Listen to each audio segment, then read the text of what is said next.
everybody. Haven't heard from me in a while, I know, as it is. There's my little one running around somewhere. Can you please sit down? I just wanted to chime in because I'm in the mood. I've watched John's recent video. I think it was yesterday he posted it about explaining, I'm not sure how to pronounce that, Doge, what's going on in America. That was really interesting, on how they're actually spending more money rather than saving money, and they are cutting a lot of stuff, a lot of departments down that are not really spending a lot of money in the grand scheme of things. And yeah, I wanted to check in with all of y'all, how you're doing. I was kind of very quiet in the Project for Awesome thing this year. I didn't watch it, but I got a pin last year, so I felt like I was contributing. And I know that you, Kate, are super active there, and you're being a moderator in the chat, which I think is amazing. And it's lovely to see you guys on Discord when I drop in and see your faces on video, so I thought I'd share mine as well. You'll see some parts of my beautiful kitchen. The stove there, it's very dirty right now because I haven't cleaned today as much as I would have liked to. Yeah, things are going quite well here in good old Ireland, where I am. Yarrow, I have to give him his supplements right now, so this is going to be a bit of a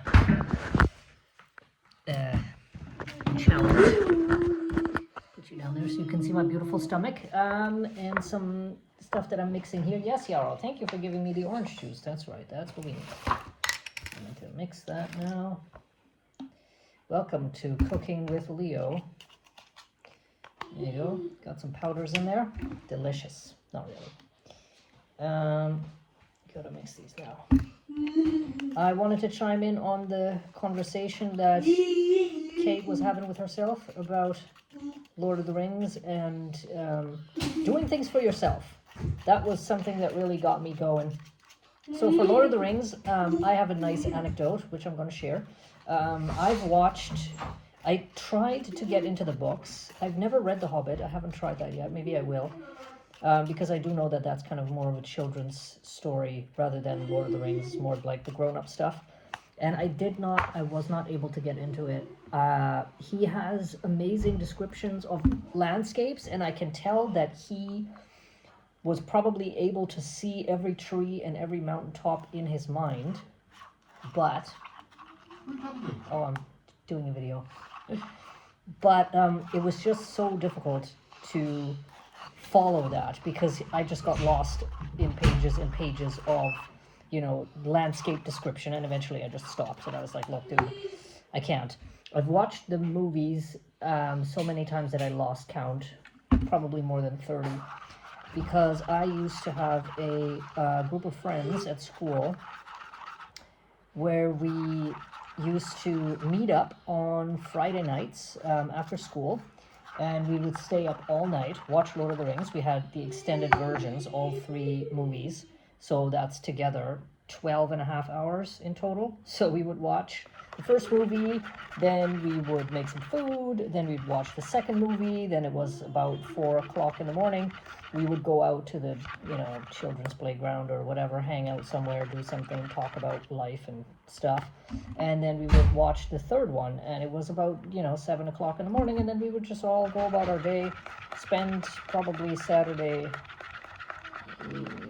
early noonish together, and then we would just go our merry ways, and that's how I ended up spending not a lot of time sleeping in my youth.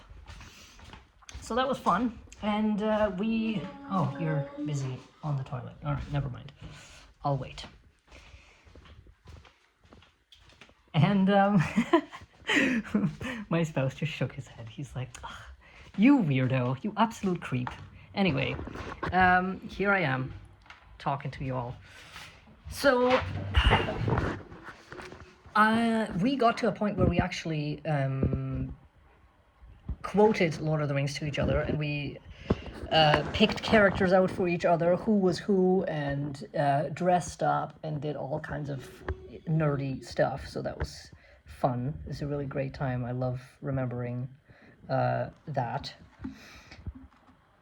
But that's all I have to say about Lord of the Rings. Yeah, I watched the movies. I couldn't get into the books, and I did feel quite bad because my best friend, she was an avid fan more than me even. She baked Lembas bread, and she was on the internet, on forums and things, in the fandom even more than the rest of us.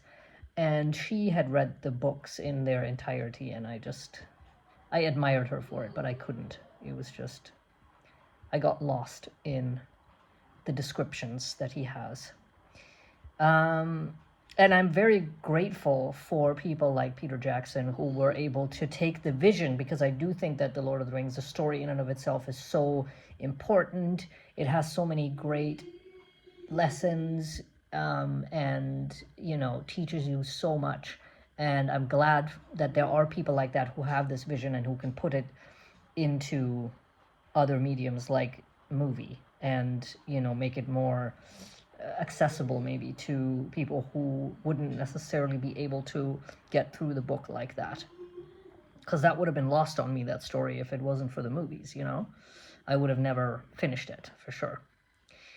Even if people had told me that it was great, I'd be like, look, I can't. So there's that.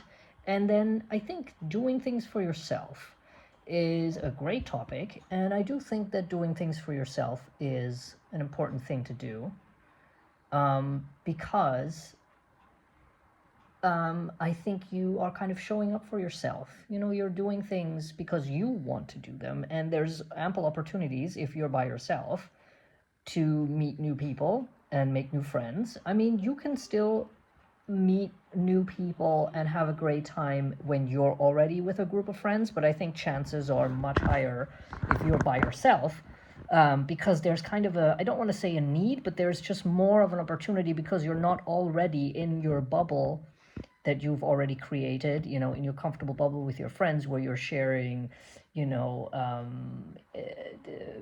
inside jokes, and you already have established some sort of relationship. If there's a new person coming into that dynamic, it might sometimes feel a little bit different, just like what you mentioned earlier about, people nerding out, like me, just now nerding out about Lord of the Rings. If there's somebody who's never seen it, then it's like, okay, I could go on and on about it, but somebody who's never seen it or who just isn't interested in it, they would just be like, well, that's great, good for you, but so being in a space where you are doing something for yourself, I think, is a great space to be in. And I do think that it's not appreciated enough. I do think that people have some sort of stigma towards it. And I remember my mom telling me that she wanted to go to a concert when she was young, and she didn't go because she couldn't find anybody to go with her. And I told her, I was like, why don't you just go by yourself? You obviously want to see this person.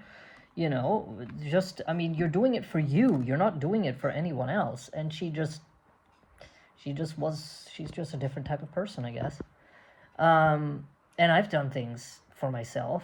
It's hard to plan, I would say, especially if you have a family, if you have other people, or you're in a relationship or whatnot, and you have to kind of coordinate things, with work time, and you have to plan and make sure that you, I don't know, have a car wherever you want to go, and how you're going to get there, how you're going to get back, how much you're going to spend on, food or tickets or accommodation or whatever it is. Like, it's, I guess, a bit harder to plan if you're doing it by yourself, but I think it's super worth it, because you're, again, kind of showing yourself that you're worth it. You know what I mean? You're worth going through the trouble for yourself. So yeah,